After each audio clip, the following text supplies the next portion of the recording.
Save My Piggies. Your life, your limb, your story. With interventional cardiologist Dr. John Phillips and Emmy Award-winning journalist Kim McNicholas. Well, Aikman, thanks so much for putting that little soundbite together. We clearly now have a little definition between our conversation and then, the Save My Piggies segments. And today, really happy to have two guests on, Derrick and his wife, Toni. So the Save My Piggies, as you all know, it's allowing the patient to kind of tell their medical story. And in this case, Derrick has had some diabetic ulcers and unfortunately has had some minor amputations, and kind of on the heels, no pun intended, of us having conversation about offloading and appropriate footwear. We wanted to have Derrick and Toni on and have them share their story with us. So Toni, are you with us? Yeah, we have quite a few people. Yep, there's Toni. We have Derrick who's here. Derrick Salos, we know your voice. Hey. Hi, Derrick. There he is. Yeah, there we go. Hi, there. Dr. K, Dr. David Alper, Dr. Jason Hamt, and we have Mike DeTulu, who is the designer of the Foot Defender, and Dr. Hamt is the inventor of the Foot Defender, which is a boot designed to help people with their to heal their diabetic ulcers. But as Dr. Phillips said, we're going to get into this. So I just wanted to introduce all the different voices you may hear. Yes, that's right. We do have a large group today, so this is awesome. So let's get right into the meat of the matter here. Derrick and Toni, why don't you tell us about your vascular journey? From kind of how you ultimately figured out that you had an ulcer from diabetes, blood flow issues, and kind of where it started, and share that with us, please. All right, I guess I'll start. Well, it started with a toe on my right foot. I didn't feel a sore on the toe, and it just immediately just started turning necrotic, and I had to get it cut off. I didn't know I had any vascular problems until we got a hold of Kim, and she sent us to Dr. Mustafa. I really didn't put the having the diabetes with having artery problems. I never knew that, and none of my original doctors never said anything about that either. So it's been, cut a toe here, cut a toe there. And now I've ultimately been up to a transmetatarsal amputation. So meaning you've lost all the toes on that foot. So this really, I'd like to get the input real quick from our two podiatrists. Part of what we're trying to do with Way to My Heart and Save My Piggies is raise awareness. And it just doesn't register to patients that a change in color of the toe or some wound is just not normal. And that can lead to catastrophic events and potentially, major amputation, loss of a leg. What is it that you guys do in your practices to try to raise awareness to this, devastating disease process? We'll start by taking off your shoes and socks and looking. People all too often, as you get older, your feet get farther away, so you don't look as much down there. Derrick's first statement, I didn't know that there was a problem down there because he didn't feel it. He is blessed to have Toni that's looking down there for him. Yeah. A lot of people don't have a Toni, but you have a mirror, you have friends, you have family. But part of every single day when diabetes enters your life should be looking at your feet, making sure your doctor looks at your feet. You go to the doctor and you put on the silly gown and they tell you to leave your socks on because it's cold. It's all about looking and awareness, John, and it's all about reacting. A red area is not normal. A streak is not normal. And rather than saying, as we were talking about at the beginning, this too shall pass, unfortunately, a red area means the toe should pass. And that's where it comes in. The statistic that we keep hanging on is over 85% of amputations from diabetes are preventable. That's a shocking number. And it's all about early and often. Jason, I'll pass the ball over to you from there. Visualization is key. And if you don't have a significant other to do it, mirror on a stick works pretty darn well. It's really high tech. There are an inordinate number of technologies out there, though, that can help you. We have digital cameras, we have pressure and temperature sensing mats you can put by the bedside. But Dave's point is exactly right, John. Looking at the foot, and something that wasn't there yesterday and is there today needs to be inspected by a professional. Real quick, though, I mean, I feel like, have we failed our patients in this process? You diagnose somebody with diabetes, oftentimes a primary care physician, sometimes you go into an endocrinologist. Are we just not educating them well enough as to what are the complications of diabetes? And again, we're talking $40 billion with respect to vascular complications, and $20 billion, worldwide, $20 billion in the US. So it's not a small chunk of change, and the lives that are lost. And, Derrick, I want you to tell us too, now that you are missing all your toes, it's harder to walk, right? But at least you have your foot. So how do we change this? Because Jason, you talked about in the previous segment, we're going to offload them right away with this boot. But moving forward, being proactive, how do we change the direction of where this is going? So my thought is, it's not a physician or a patient failure, but a systemic failure of our delivery system. Until our medical payment system pays for preventative care, identification of risk. Right now, a doctor can't get paid for examining a patient and saying, oh, look, you do have diabetes and you may have neuropathy and blood flow problems. There's no code for the possibility of peripheral neuropathy or peripheral vascular disease. So until we have preventative measures that are reimbursable, patients will get treated when they have a problem, not before they have a problem. Basically, medical care is reactive, not proactive, John. Yep. That is just the way the system is set up. The other thing, too, is that we do need to get our patients to have some type of bonding with a medical person. More and more and more, it's the ancillary, because physicians do not have time anymore. And when you go to the doctor, they want to deal with your acute problem. But the PA in the office, the NP in the office, a diabetic nurse educator, if they're fortunate enough to have one, these are the ones who can get the message across as well. It's everybody knows you got to go to the eye doctor every year if you have diabetes, which, by the way, to Jason's point, is covered. You should be hearing the same thing about a podiatrist. You enter the world of diabetes, you need a podiatrist in your life, someone that knows what they're looking at. And then it's a matter of them reacting accordingly. And finally, and this is something the American Diabetes Association is pushing as well, too, people with diabetes have to own their disease. Some of the responsibility has got to go back to the patient.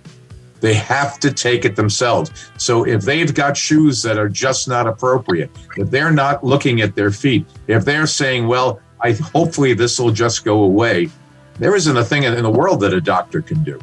So some of this does come back to the patient as far as owning this disease, but it's also a matter of making sure that this communication continues. And coming up right here on this segment with Save My Piggies, we're going to hear more from Toni and Derrick and their reaction to what the doctors have said. So stay with us. Medical Notepad, brought to you by The Way to My Heart, in partnership with Cardiovascular Systems Incorporated's advocacy campaign, Take a Stand Against Amputation. Have you got a wood vac on? Well, I'm Kim Smith, nurse practitioner with The Way to My Heart, and I'm here with today's Medical Notepad. A wound vac is actually known as topical negative wound pressure. It creates a suction on the base of your wound. If you remember back to when we were a teenager, and that takes me a little while, it'll probably take you just as long, and you got a love bite on your neck or a hickey or whatever it's called. Basically, they sucked on your neck and they brought the blood to the surface. And what a wound vacuum or topical negative pressure does is it sucks on the base of the wound and it actually draws the blood back into the wound. And in doing so, allows granulation to occur. And that heals your wound 3 times faster than any other known medical therapy for healing wounds. Now, it comes in 2 different forms. It can come in a foam, which is black, and it can also come in a gauze bandage, which would be soaked prior to application. I myself prefer the the gauze, but a lot of doctors prefer the foam. It just depends where the wound is, because I find if there's any tunneling or any underneath in the wound, the gauze is actually better to place into those areas. Over the top of it, there'll be a medical drape, and the medical drape is to create the vacuum. If you find that it's annoying your skin and you're having blisters or red marks when it's taken off, there are plenty skin protectants on the market that you can actually get from CVS, and they're extremely cheap to buy. Or ask your family doctor if he could write you a prescription for them. Most are alcohol-based, but there are water-based skin protectors available too. So there is always a solution to any problem with a wound vacuum. Some patients feel a slight pulling sensation when the vac is switched on. That will ease off gradually. Now, the vac is mostly used on wounds that have a depth to them, but they can also be used on surgical incisions, which makes sure that the dressing goes on top and makes sure no infection can penetrate the wound for 7 days. And that tiny little vacuum will stay on for 7 days. I'm Kay Smith, nurse practitioner with Way to My Heart, with today's Medical Notepad. Medical Notepad is brought to you by the Way to My Heart in partnership with Cardiovascular Systems Incorporated's advocacy campaign, Take a Stand Against Amputation. Remember that the advice and views offered are for educational and informational purposes only. Do not act on any information provided here without the explicit consent of your own healthcare team. For more P.A.D. education, go to standagainsamputation.com. And for real-time support, go to thewaytomyheart.org. Welcome back to the Heart of Innovation. For more on today's topic, go to theheartofinnovation.org. That's theheartofinnovation.org. Once again, here's Emmy Award-winning journalist Kim McNicholas and interventional cardiologist Dr. John Phillips. Welcome back, everybody. We're continuing our Save My Piggies segment. And again, we're really pleased to have Derrick and Toni on, as well as our other guests discussing diabetic wounds. So Toni and Derrick, we were kind of pivoted a little bit with respect to your story, but Derrick, you were telling us that you ended up losing all your toes at one point. So how are you doing right now, and where do things stand? Well, it's, I still have a slight open wound. It's taken a while to heal up. I think what the deal was is that previously I had a portion of the bottom of my foot was cut. That was like 5 years ago. Then the top portion, I didn't have a whole lot of meat for them to do a complete flap on the cut. So they just did a guillotine, and it's healing kind of funny because they didn't really sew it up all that great. But other than that, I'm doing fine. I mean, I do the two-step every now and then. That's no biggie. But as for getting around, I'm okay. And, this boot really does help a lot. It's a lot better than anything you get from a hospital. Because this, me personally, I don't care what the boot looks like. I'll wear it. It's not, the looks and everything don't bother me at all. The ones you get from the hospitals are no good. And this one here, it fits good. It's comfortable. I like how the whole front of it comes off, and it's soft. It's rigid in there, but it is soft. And then, the ones you get from the hospital, just all hard plastic. It takes forever to put on. You got straps you got to pull on. This one here with the Velcro, you just basically slap it on, air it up, and go. So Toni, sorry, Derrick. So Toni, I wanted to get your thoughts. Like you've been obviously with him, kind of shoulder to shoulder, dealing with these wounds. What are some of because we've been talking about patient education and kind of raising awareness. How have you changed with respect to your approach to taking care of his wounds, and then obviously making sure nothing develops on the other side as well? Well, I think to Dr. Alper's point, which I got to say, Dr. Alper, you're just phenomenal. Everything that you've said has been the truth. And not only on this episode, but other episodes where you talk about lanolin and the things that you need to take care of to take care of these wounds.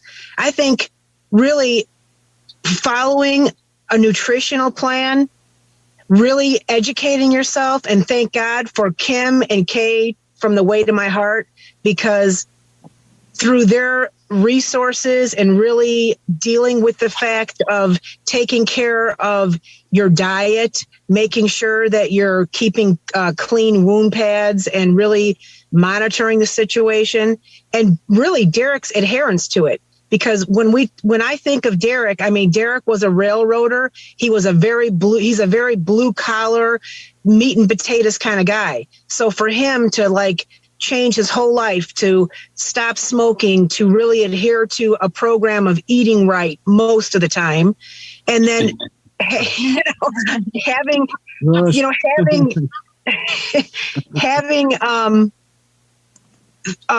things available to us through The Way to My Heart, we feel very blessed to have this boot, and we feel very lucky to have you, Dr. John, and the whole show basically teaching us that, you know what, we have more power than we realize. And Dr. Alper, you're 100% right. It comes down to the patient really adhering to a program, adhering to a healthy way of eating, exercising, and just implementing everything that you have to do, having a good podiatrist, having a good, if you do get an infection, having an infectious disease doctor, but more importantly, really just making sure that you don't miss appointments and you do everything that you're to do to help heal.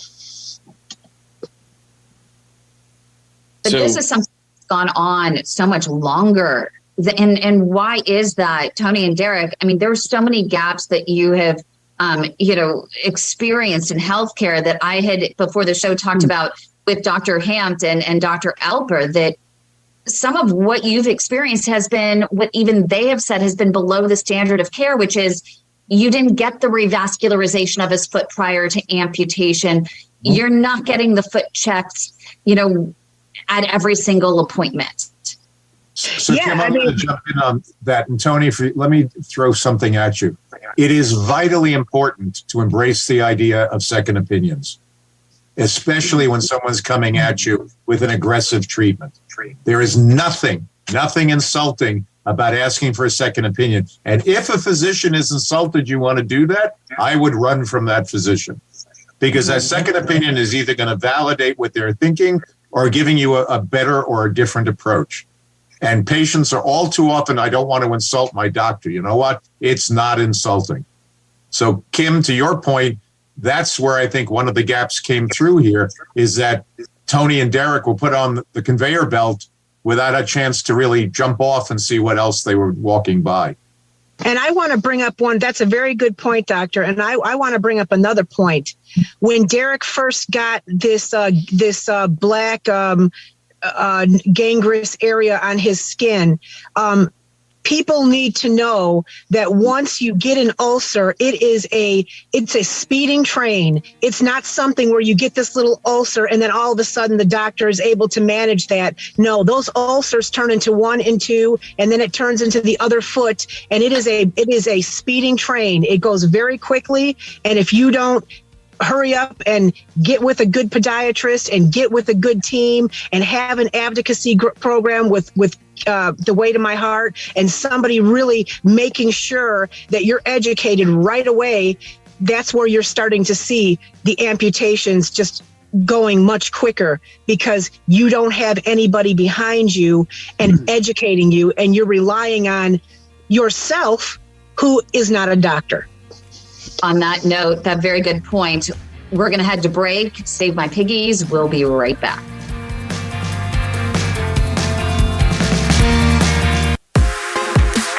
Welcome back to the Heart of Innovation. For more on today's topic, go to theheartofinnovation.org. That's theheartofinnovation.org. Once again, here's Emmy Award-winning journalist Kim McNicholas and interventional cardiologist Dr. John Phillips. Rapid fire. This is our last segment. We've got about 4 minutes left. We want to hear from all of our guests real quickly. Kay, final thoughts. Look after the slightest hint, as Dr. Alper says, of an ulcer. Deal with it immediately. Make sure you've got a team behind you and make sure those feet are looked after from start to finish. And something like this boot, sorry, I've never worn trainers, but it looks absolutely amazing. Thank you. Thank you. David. Look and react. Simple as that. Every day, look down there. Have somebody that loves you very much to look down there and react. Fantastic. Jason, final thoughts. Again, thanks for joining us.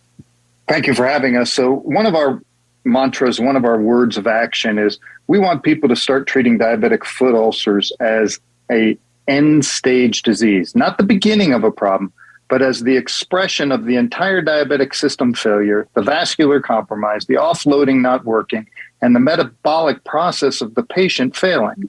So you can't just put them in a boot and expect them to heal. They have to have blood supply, they have to have offloading, they have to have infection management, and most importantly, they have to have metabolic management. Their blood sugar has to be under control, and they have to have enough proteins and branched-chain amino acids to heal the wound in their system. So the wound isn't a warning sign. The wound is we've reached the end of the road. You better fix me. Yeah. Yeah, that is a great point. It is end game because these folks are on a razor's edge. Michael, what do you guys have in store for people coming up with new shoe technology and stuff? Yeah, Jason mentioned that we have some footwear coming as well. I mean, we're almost seeing the Foot Defender as almost like our F1 car, where we're testing out a lot of technology, we're proving it out, and then we're going to cascade that down into a series of shoes. We have a product called the Cloud9 that has all the same technology inside as the Foot Defender, but in just a nice slip-on shoe that you can wear after the Foot Defender or maybe before you get to that point where you need that. I love that. It looks almost like a rover. Yeah. Can you make us one? Remember that shoe that they had in Back to the Future that kind of like wraps itself? Can you make us one of those? That thing was awesome. So we actually looked at licensing the auto lacing system from Back to the Future. So you're not far off. But patients told us what they wanted was a device they could wear at home. They take their shoes off and when they come home. So that's where the Cloud9 comes in, where we can actually protect them at home. I just wanted to add one other thing. Jason mentioned hit on real quick that a lot of these boots that we're selling are going direct to consumers, and that I think we're going to see that in the medical industry in general. People are going to become more active buying products directly, and with that, their expectations are going to get much higher, right? Because they're not going to be comparing this to other medical products. They're going to be comparing it to the experience they have with their iPhone. on that same line, I'm seeing commercials, I think, for evidently it's you kind of stick it to your triceps area and that gives you blood glucose readings. And so you're exactly continuous glucose monitors. Yeah. Amazing. Kim, how we doing? Thanks everyone for joining us. Yeah, no, this is amazing. Just remember, revascularization is really key. Get that blood flow. Make sure you have enough blood flow to help those wounds heal as well. But this has been an amazing discussion. Would love to have you guys back at some point. I think that we've just touched on it, and there's so much more that we could be talking about. So we really appreciate your time and how you're innovating to help so many critical need patients around the world. Great show. Thanks, everybody. Thanks for having us. Thanks for having us. Stay well and healthy and have a good holiday, everyone. Yeah.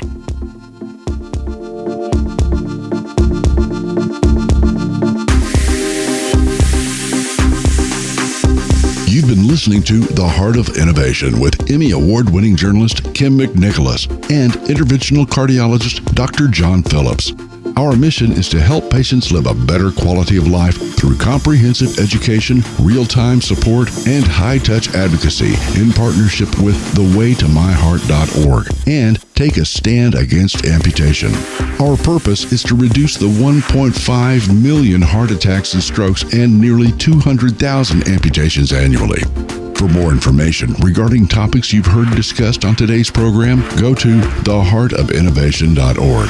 That's theheartofinnovation.org. The Heart of Innovation is for educational and informational purposes only, and advice and views shared are not a substitute for medical advice from your own supervising physician. Do not act on any information provided in this show without the explicit consent from your own healthcare team. If you think you are having a medical emergency, call your local emergency number or go to the nearest hospital or emergency room.